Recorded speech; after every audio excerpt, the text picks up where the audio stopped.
নমস্কার বন্ধুরা, দীপা ব্লগসে স্বাগত।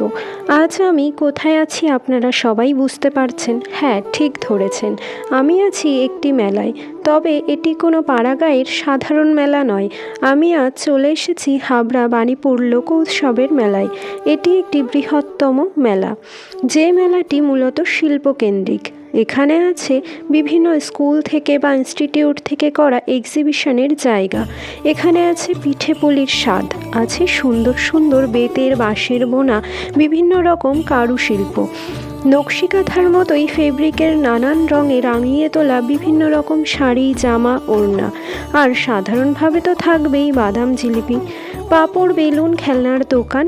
তবে এখানে যে জায়গাটি আমার পছন্দের তা হলো এই যে রঙে রঙিন বিভিন্ন ওড়না, আর এই দিকে এই যে বাঁশের তৈরি বিভিন্ন রকমের জিনিস। এদিকে আছে ফুলের অংশ, ওইদিকে আবার সবজি। আমার যে কোনো মেলায় এসে যে জায়গাটা সব থেকে পছন্দের লাগে সেটা হচ্ছে এই জায়গাটা, কিন্তু ঘরে সাজিয়ে রাখার মতন কোনো তেমন জায়গাই নেই। তাই আফসোস নিয়ে আর মন খারাপ নিয়ে এই জায়গাটা থেকে বিদায় নিতে হয় প্রতিটা মেলায় গিয়ে।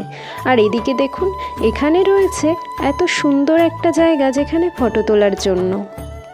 দেখুন এখানে কত বড় বড় আকারের সবজি, আগে নাকি এর থেকে আরও বড় আকারের সবজি এখানে পাওয়া যেত।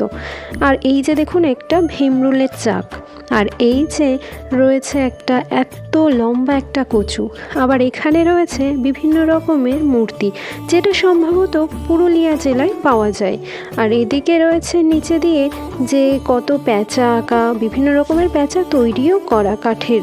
এই মেলা ঘুরে শেষ হতে প্রায় 1-2 ঘন্টা লাগবে, তার বেশি ছাড়া কম নয়।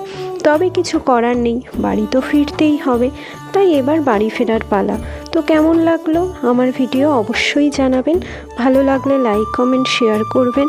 আর ইউটিউব থেকে দেখে থাকলে সাবস্ক্রাইব করে দেবেন। ধন্যবাদ সবাইকে।